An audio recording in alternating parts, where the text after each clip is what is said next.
For those of you who don't know me, I'm Sundar Sarangan, and I lead the overall program for digital case study research, working with my colleagues, an extended team of ISG analysts and advisors. And today I have Prashant, who's going to join me in introducing our program for 2022, what's new or different in 2022 compared to what many of you may have seen with this program over the past years. And very importantly, part of what I'm going to talk to you about today is uh, how we are making this program easier for all of you providers to participate in this. As far as how the flow will go, I expect Prashant and I to take about 30 minutes to go over what we have as prepared content. And there will be time at the end for questions that we'd be happy to take. And just keep posting your questions in the chat stream, and we will address them at the end. And we would also look at all of those questions and develop an FAQ for all of you to refer to as you participate in the program.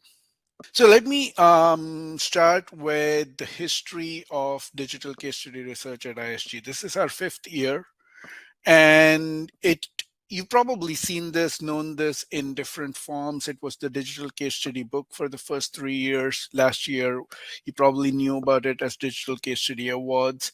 But it's really a foundation for what I would look at as case study driven research at ISG. And if we look back over the last 4 years, we've had close to about 150 winning submissions or standouts, looking at close to 500 case studies.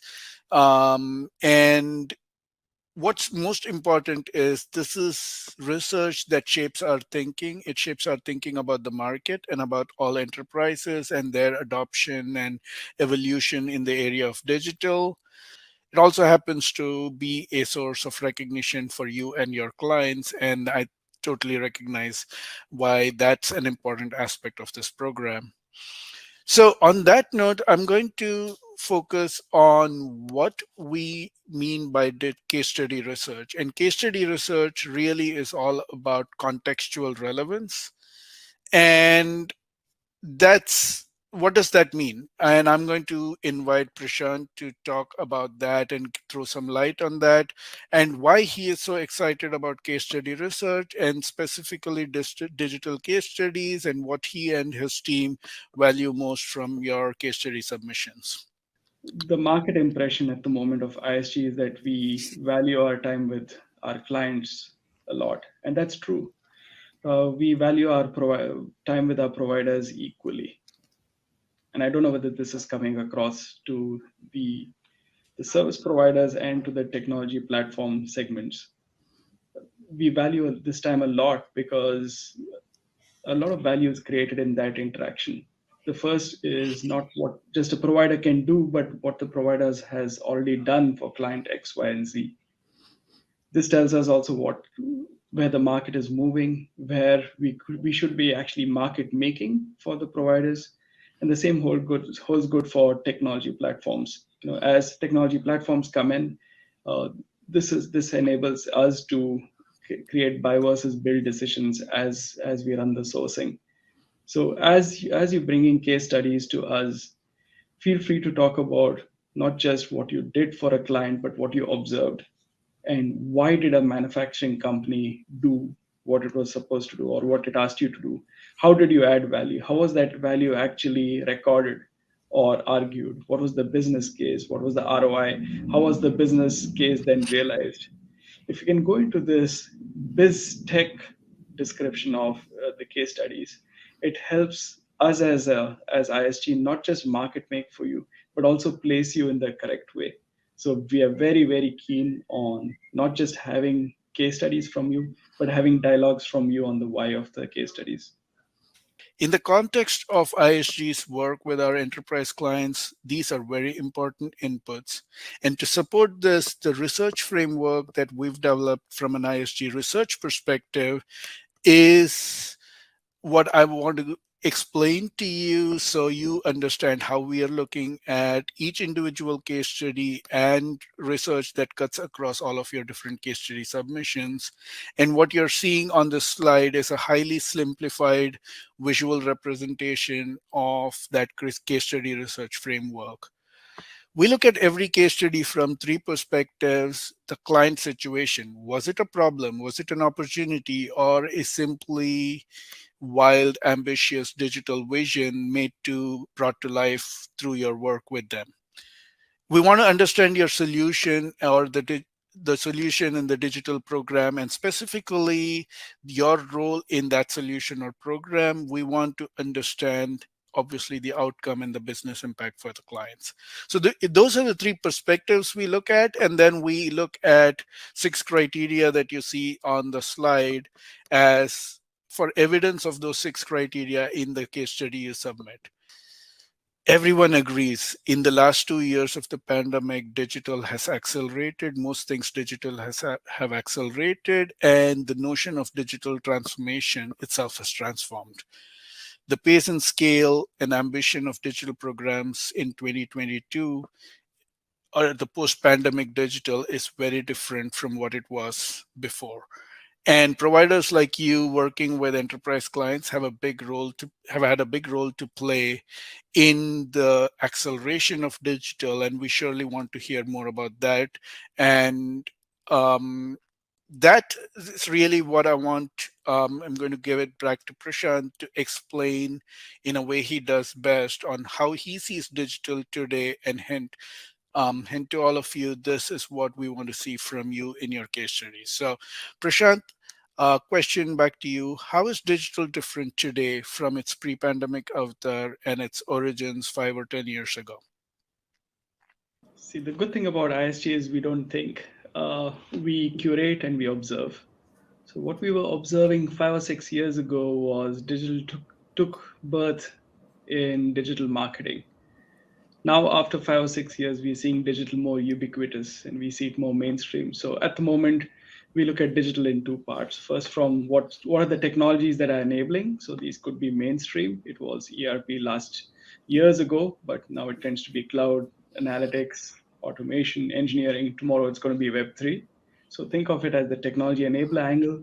And much more interesting is the why of digital. So, why are our clients doing what they're doing? Is it to increase revenue, create new revenue streams, increase customer lifetime values? Most often, it is about increasing the optimization of operations.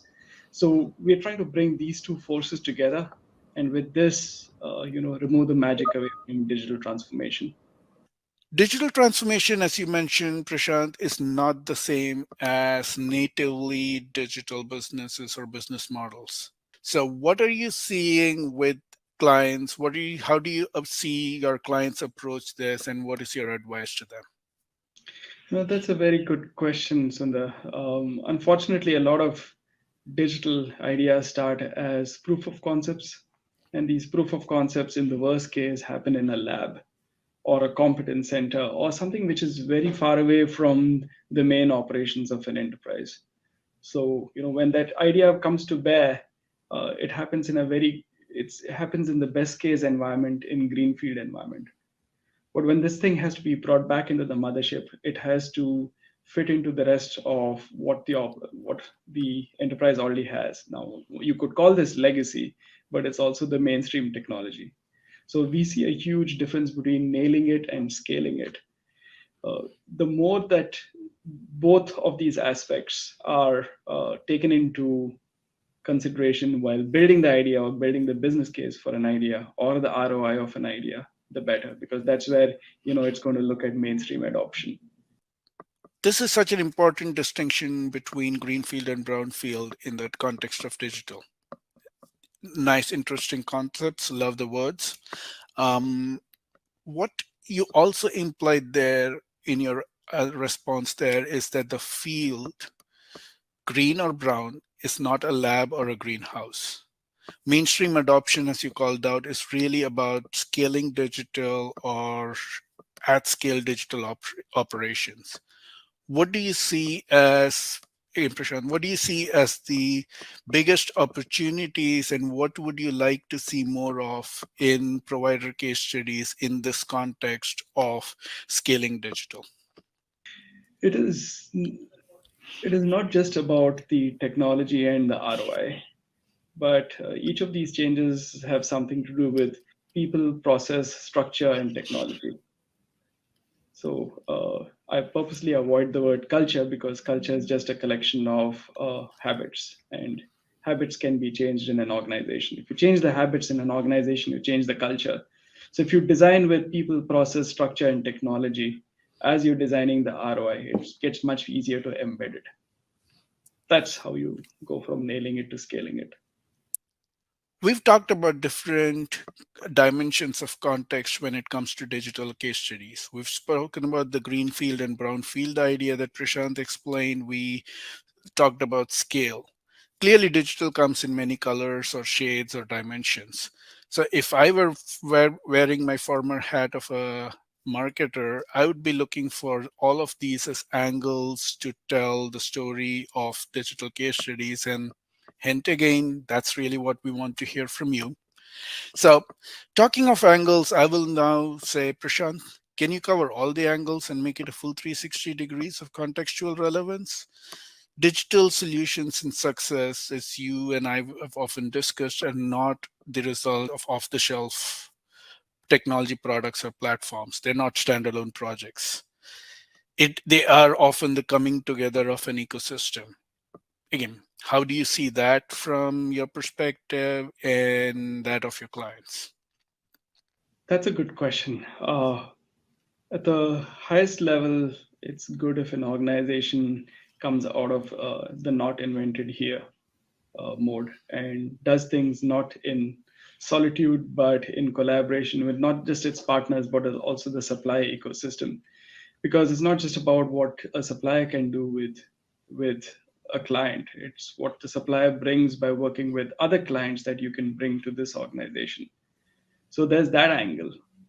The danger of this, of course, so that's the flip side. The other side of the coin is, a baker can only bake and a surgeon can only cut. So each supplier will come in with his or her angle at it. So the ability for an organization to say, okay, I'll co-create and co-invent, but also know how to structure and bring things together. When's the right time for a baker? What's the right time for a surgeon?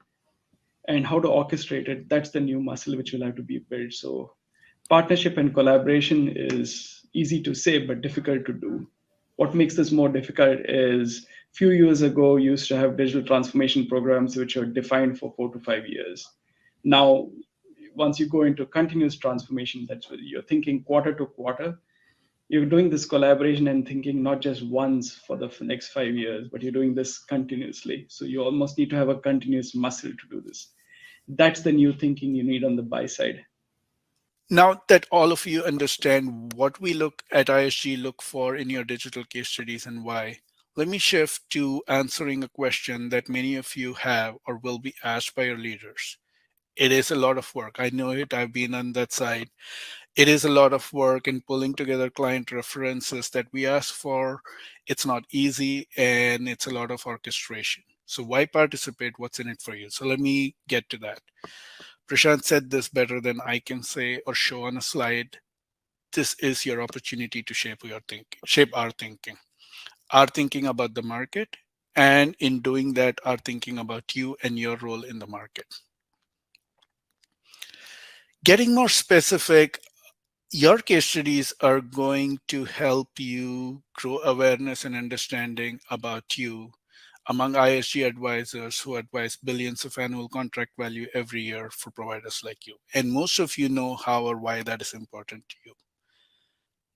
This is also an opportunity for you to use those case studies to engage with or interact with the advisors to build greater trust and advocacy.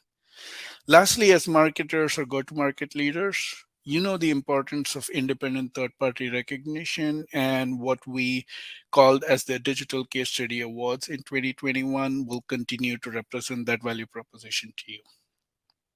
Participation in digital case study research also feeds into everything ISG knows about you for our research and advisory work. All of your case studies become available to analysts who lead specific ISG provider lens studies. Any of you familiar with momentum and the CPQ process that feeds into our future source methodology know that case studies are a very important aspect of provider credentials. So for those of you who are not familiar, CPQ is candidate provider qualifications. So when ISG is enterprising, advising an enterprise clients, we look for your credentials, pull it together for our advisors to talk about you with our clients. And that's in that context, case studies are extremely important. And then there is what we are developing now called the SmartX radar. SmartX, that's a term that you probably may not have heard a lot about from ISG. It's new. And I'm again going to go back to Prashant. Prashant, over to you. Tell the world what you mean by SmartX. Let me give you a slightly longer answer there, Sundar. ISG's role in the market has always been helping in sourcing of managed services. So this is where our history has been. It's where the market has seen us over the last decades. We've been watching the digital transformation topic grow over the last years. So 5 years ago, it was shining in patches. There were pockets of excellence everywhere. Now that it's getting ubiquitous and mainstream, we want to play the exact same role in the transformation space as we played in the managed services space. That is to take the magic away from it. And ISG takes the magic away from structuring and made magic away from by structuring and sourcing. This is what we want to play in this transformation area. But if you look at digital transformation, a lot of it is described with words like cloud first, mobile first, AI first.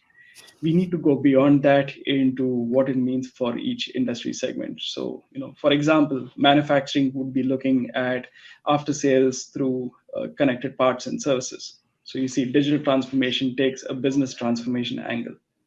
So therefore, what ISG is doing is looking at each industry segment and looking at the smart and intelligent aspects of it. So, to my example, smart manufacturing, smart insurance, smart banking, smart healthcare, smart life sciences. Therefore, that's why we call our practice Smart X And for industry segment. could that also be smart HR and smart marketing like, are there other dimensions to smart? That's a good question. There are some areas which I call horizontal verticals. So one of them which we have chosen to deep dive is engineering. Engineering, for example, cuts across discrete process manufacturing, gets into life sciences, and starts getting into media tech, media and high tech. So digital engineering is the one click deeper to SmartX, where we will go with niche offerings and niche providers to look at such niche areas. Marketing is something we're looking at closely because marketing, brand, collaboration, and engagement and experience is coming together. What we decide to call this new area remains to be seen.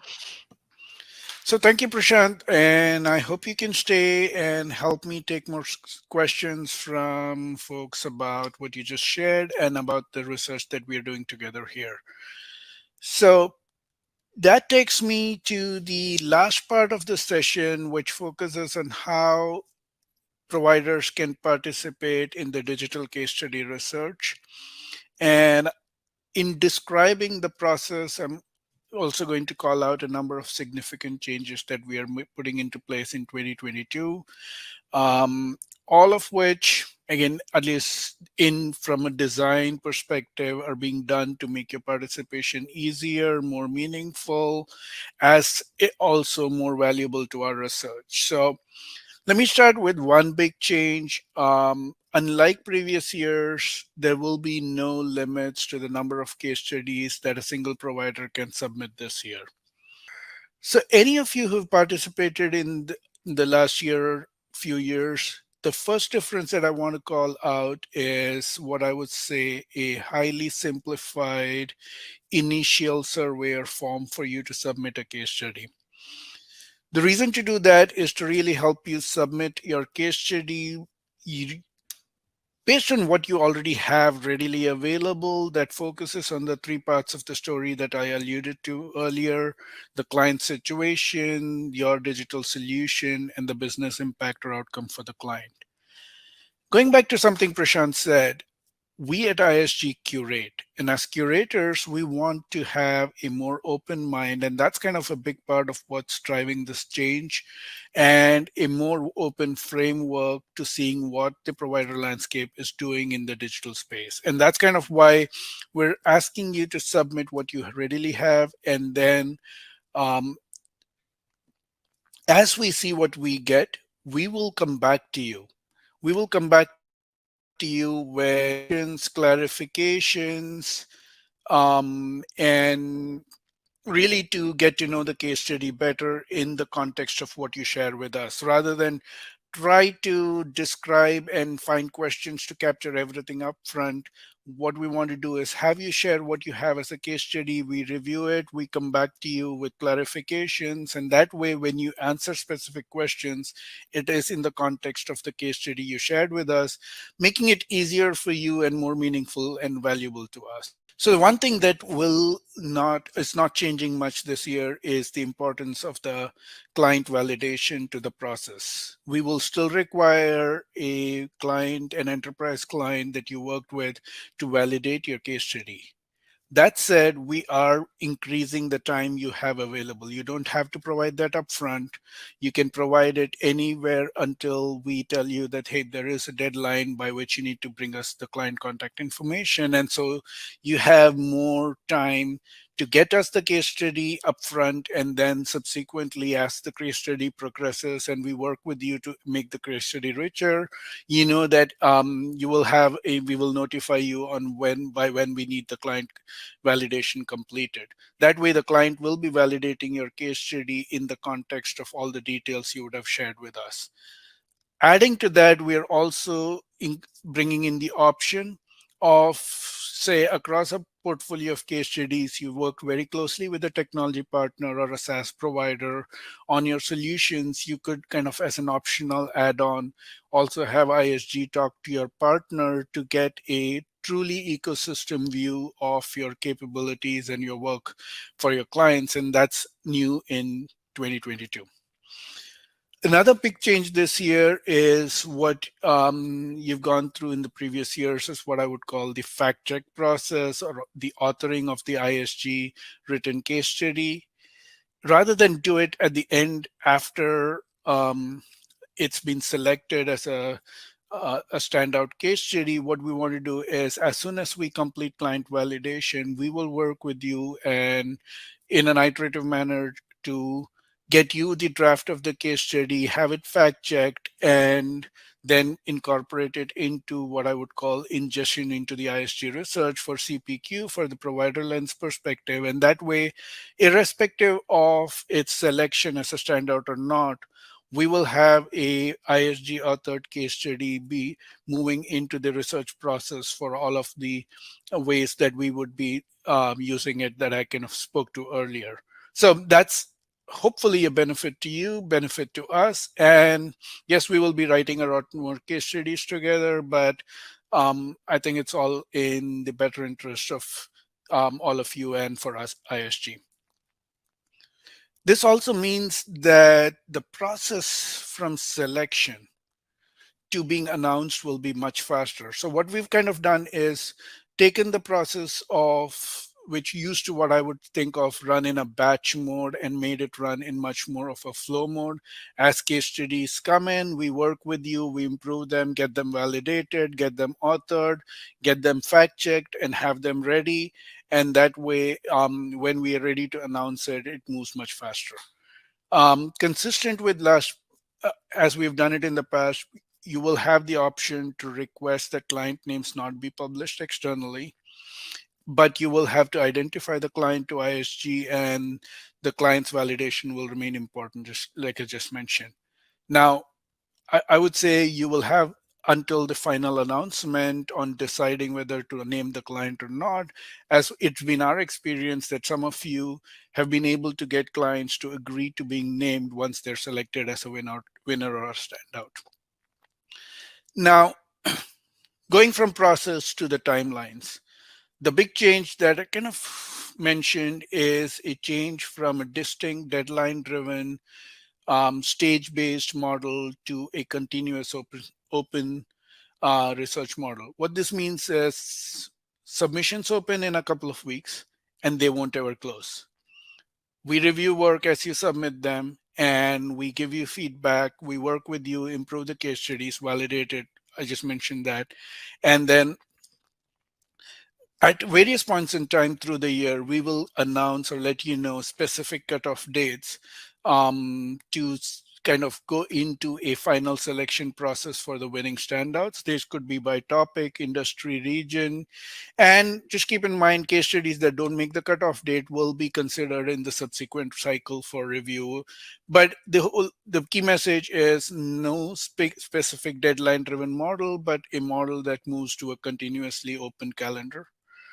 And that more or less completes what we have. Before we open the floor for questions, let me just reiterate the key points. I think what just to bring us all back on the same page, contextual relevance, that was the one big idea on what makes case study research so powerful and valuable to ISG and also makes this program particularly unique and in how it recognizes the role of the provider in coming up with the digital solutions. The program is designed to help you showcase your work both in the market and in the ISG advisory ecosystem. And the big changes: no limits on submissions, a simplified upfront submission, more time for client reference or validation, more iterative way to kind of develop the best possible case study, and a continuous, always open research. Now, time for questions. Thanks.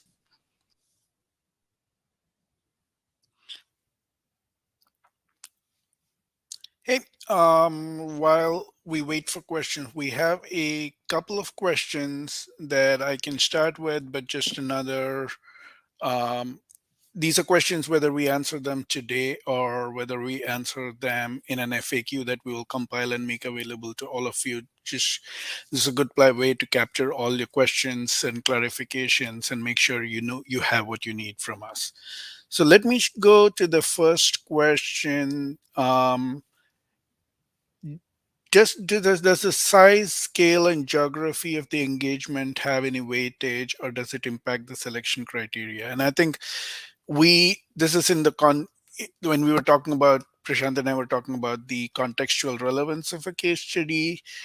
I would say they are all factors, but this is a fairly comprehensive, I would say, not based on specific weightages and selection criteria. So we do look at size, scale, and geography, but we look at it in the context of the client situation and the solution. So it's not a bigger is better or something like that. So the way I would look at it is put it in the context. We want to see both the kind of a small project that is really cutting edge digital to a small digital innovation that could have made a huge process look and feel and work very differently to a completely transformative engagement that is large and complex in every dimension. So we want to see the variety of what's out there from a research perspective and from the way we select it.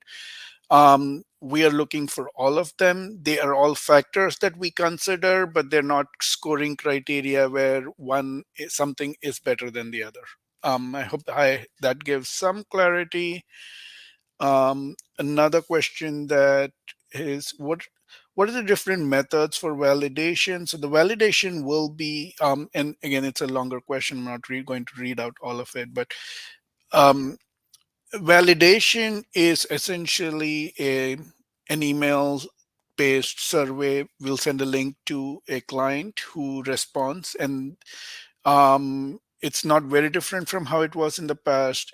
Probably the one big change that I want to say is this time the survey will be far less generic and far more specific to the submission. So we will actually capture the spirit of the case study in the survey itself and have the client agree, disagree, and comment on the submission. And so the validation that, as I mentioned, will be in the context of the submission rather than just a client validation on their experience working with the provider. The questions are starting to flow in more. I'm going to try and keep up. Um, Okay, the rolling timeline, that seems to be both two couple of questions right now around rolling timeline and the time frame. So the case, let me take the second one. Is there a time frame the project had to have taken place? So I would say anything, and this is consistent with how we have looked at it, it has to be in an active implementation and execution phase in the last 24 months. So it could have started 8 years ago, 12 years ago. It could be a long-standing relationship, but there was an active component of work performed in the last 24 months with outcomes that are in the last 24 months. So that's kind of going back from a time frame perspective on when the project should be completed or should have taken place. So it could be an active relationship, but there are significant milestones and outcomes to talk about in the last 24 months. um, the rolling timeline is, so to have things considered for this year's award, can you go through that timeline? So what we're essentially saying is this is probably the way we're envisaging it is this is your way as a provider to share your case studies with ISG. Digital case study research is kind of the bigger umbrella. The awards are just one component of it. We would love to see all your case studies come in on a continuous basis. Think of it, and I'm just making updates right now, but we would probably say end of May. And we'll notify you that end of May we're going to get a team of advisors and experts to make a choice and select the key winners in a couple of technology categories. And so now, if you don't make the deadline, we will probably have another round of judgment or a decision making at, say, the end of July and another end of September. But the idea is that we will keep receiving your case studies, working with you to improve them and including them in the standouts, because we're not exactly looking for the top three or top five, but we are holding a certain threshold where it makes the cut. The way we will run the process is the case study that made the cut in July would have been good enough to have made the cut in a subsequent round of submission. So when we look at it over a calendar year, it is a standout case study. And so that's kind of how the rolling timeline will play out. And happy to connect offline if you need to understand this better. To manage. So on the client validation, it will be only via a survey. The question was, is it via a survey or any calls or no, it will just be via a survey. Um, Another question, did you say if whether the case study would be added to your CPQ? Yes, that's a big part. That's always been a part of the case study research at ISG is all the vetted case studies become part of the provider CPQ credentials. Question is what type of questions customers will get in the survey? Can you share some? So what we will all do when is once we send out once we are at the point of client validation, you will actually get to see the survey that your client will be responding to. So we will share that with you. You'll be sharing the template to share the case study. Yep, the question was whether we'll be sharing a template to share the case study. We're actually um, this is a big part of the change, and I didn't want to go into the mechanics of it, but for any of you who participated in previous years, it was a fairly exhaustive survey instrument or a template What we will be doing right now is simplifying it to about 10 or 12 questions, or we have simplified it to about 10 or 12 questions. And we're saying you don't have to fill up a comprehensive, exhaustive survey instrument. And if you think there's a prepared case study or something readily available that answers it, just place it or kind of answer it in the context of those 10 questions that we want to know about a case study, and we will come back to you, and it'll be more iterative between us and you to make sure we have everything we need to consider the case study as part of your credentials and for the awards component of it. I think I have run through all the questions, and again, it's an ongoing program, so I'm around to take questions even after, and most of you can have my contact information. You can reach out to me. So if we have no more questions, then we can give everybody 5 minutes back and wrap up. And thank you all for attending, for your questions, and for your continued interest in this program.